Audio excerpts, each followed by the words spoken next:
is Juan. I'm a local agent here in sunny South Florida, and today we're going to discuss the 3 reasons to price your home so it can sell for the most money. Now, if you're like most people, you're thinking, hey, you know what, let me give myself a little extra room, because buyers are going to negotiate, and then I can come down to my real price, and I don't have to lose that much money. And that does make sense to think about it that way. I understand that. However, as being a strong professional agent dealing with prices and selling all day, and this is nationwide, a lot of times when you ask a little bit more, you may not get the attention that your property deserves, and you won't get as much money ultimately. So these are the 3 reasons why it actually happens that way. Okay, are you guys ready? Number 1, there are only a limited amount of buyers in the market at any given time. And what happens is the buyers have been looking for properties and they didn't see anything, and they're just sitting on the sidelines. And now they're just waiting for that perfect property that matches their criteria to come through. Those buyers are in a bucket, just like this bucket. Oh wow, look at that. Full of buyers that dismissed properties that were too expensive or didn't fit their criteria or a different location. So they're all here chilling in the bucket. Now you are getting your listing and you want to get this. You want to get all those buyers. And what happens is that as soon as the listing hits the market, the buyer's agents are going to receive an email, and that email is going to go to the buyers as well, their clients. They're going to make an appointment. They're going to call the realtor. It might take a week, a couple of days. Maybe somebody's traveling. The tenant doesn't want to show it. Your property's not ready to show. Whatever the situation is, that could be a week. That could be 2 weeks.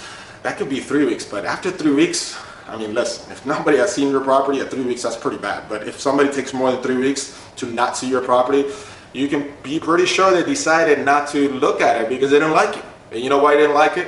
Well, a lot of the reason is because of the price. So what happens is that you have these buyers that were already, you got this whole bucket full, and now you know what? They dismissed your property, they didn't see it, and they went to bought something else, and they're leaking, so they're gone. So you lost half of these buyers, they went somewhere else. The ones that are still there, they're not interested anymore. They don't want to play with your listing because they think, hey, this guy's overpriced or whatever the situation, and they're gone.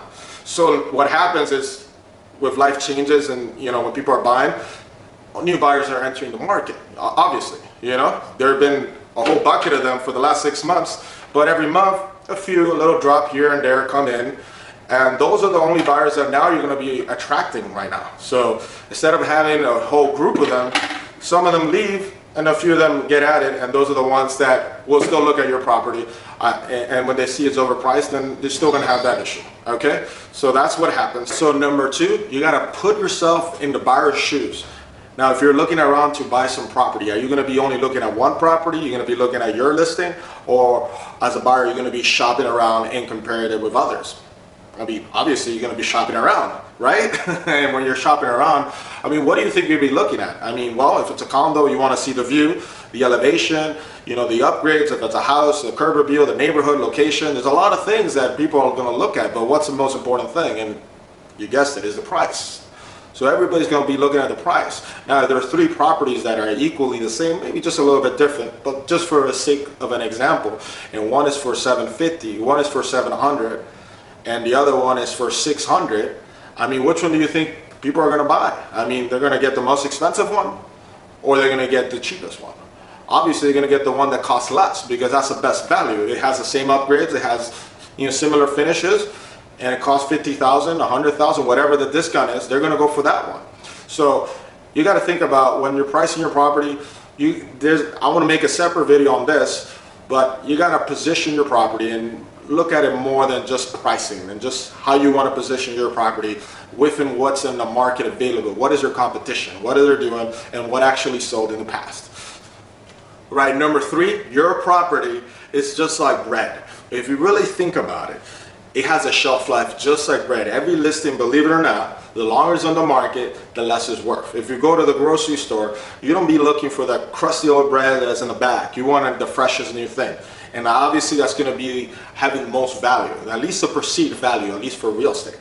So if you're looking to price it and your property has been sitting on the market for a long time, just think about it. Nobody's going to be attracted. People are going to be asking, hey, what's wrong with this house? I mean, what's going on? I mean, why has nobody bought this house? And then they're going to be like, well, there must be something wrong with it. I mean, the house looks great. I mean, whatever, but nobody bought it and it's been on the market for 6 months. there must be something wrong. And then they're gonna discount your property a lot less than if you had priced it where it needed to be. So this is why you want to price it right. You know what? The main important thing about this is when everybody has that attention, which is the first 2 to 3 weeks, like I said at the beginning, when everybody's looking at your listing, that's where you have the highest chance to get multiple offers. And you know, each market is different. So maybe you might get a multiple offer in your market or not, but you're still going to get the highest price available in the first 2 to 3 weeks, because that's when everybody is just a feeding frenzy. They want to get it before somebody else gets it. All right guys, so those are the 3 main reasons. So to summarize, first of all, you leaving yourself a little bit extra room. If it's over the suggested price that your agent told you, it's probably not the best idea, because like I said, there's only a limited amount of buyers in the bucket, and once those leave, they usually don't come back, and when they do, they want a heavy discount. So that's the number 1 reason.